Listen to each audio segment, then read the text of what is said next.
इंद्र द्वारा द्वितीय नमुची का वध। व्यास जी ऋषियों से बोले कि इतने में रथ पर आरूढ़ होकर क्रोध युक्त नमुची नाम दैत्य आया।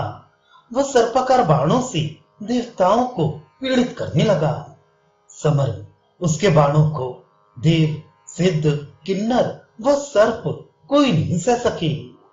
इतने में बलनाम दैत्य को मारकर उच्च श्रवा नाम घोड़े से युक्त मातृ नाम सारथी के लाए हुए रथ पर चढ़कर इंद्र जी उस महाबली से युद्ध करने को आए।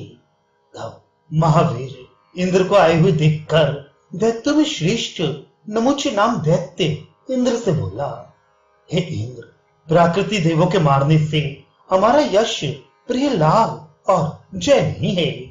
वह तुमको मार डालने से हमको सब उत्तम पदार्थ एकाएक ही मिल जाएंगे, क्योंकि देवताओं का राज्य ही मिलेगा, जिसमें देवालय में सब सुख मिलेंगे। यह सुनकर शत्रुओं के पुरों को जीतने वाले महातेजस्वी इंद्र जी उससे बोले कि केवल वाक्य कहने से सब जगह शूरता सुलभ हो सकती है। यदि तुम्हें महापराक्रम हो तो हे दानवाधम, अपना वीर समर में दिखाओ, नहीं तो हम तुमको अभी यमपुर को पहुंचाते हैं।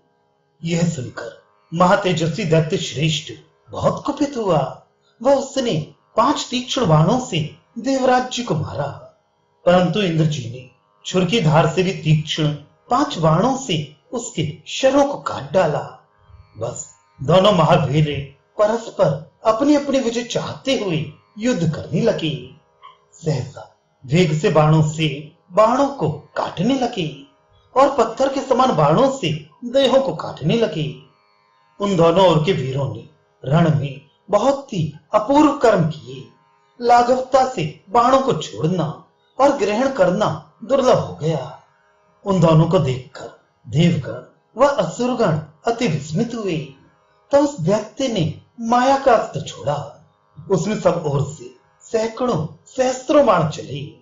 तब वीरवान इंद्र फिर क्रोध से शीघ्र ही धनुष लेकर उग्र बाणों से सब राक्षसों के देहों में प्रकाशित होते हुए मारते हुए फिर 1,008 बाणों से परस्पर काटने लगे। तब सब वीर बाणों से आच्छादित आकाश देखते हुए खड्गों के लगने से सहस्त्रों वीर पृथ्वी में गिरते हुए। इस प्रकार उस संग्राम में बहुत काल बीत गया। तब क्रूर कर्म करने वाला नमुची माया का अस्त्र दिखलाता हुआ, जिस अस्त्र से तीनों लोकों में अंधकार ऐसा छा गया कि कहीं भी अंतर न रहा। देवता और असुरों के समूह परस्पर न दिखते हुए चंद्रमा आदि ग्रह, अग्नि और देवता और सूर्य भी उस घोर अंधकार में दिखाई न पड़ते गए। दैत्य के अग्नि शिखा के समान बाणों से शीघ्र ही सब देवता और इंद्र भी रण सम्मुख में कटने लगे। बाणों से भिन्न देह होकर सब देव पृथ्वी पे गिर गए और कुछ शूर कटे हुए 10 दिशाओं में भाग गए। तब सब देवों से पूजित भगवान इंद्र राक्षस का कूट जानकर आकाश में सैकड़ों सूर्य के समान दीप्ति वाले सौम्य अस्त्र को छोड़ते हुए तब इस अस्त्र को विलंबित देखकर बहुत घटा वाली शक्ति से दैत्य की छाती में मारते गए। तो दैत्य व्यथा युक्त होकर गिर गया और बहुत समय में संज्ञा को पाता हुआ तब फिर दैत्य क्रोध से मूर्छित होकर वेग से जाकर सुरश्रेष्ठ व ऐरावत को पकड़ लिया और क्रोध से इंद्र के हाथी को बहुत त्रास दिया। फिर इंद्र समेत हाथी को पकड़कर पृथ्वी पर गिरा दिया।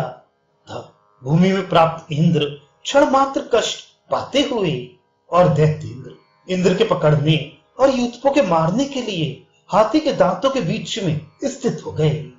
तब इंद्र ने तलवार से नमुची का सिर काटकर गिरा दिया तो सब देव प्रसन्न हो गए। गंधर्व लोग ललित गीत गाने लगे और प्रसन्न मुनि इंद्र की स्तुति करने लगे।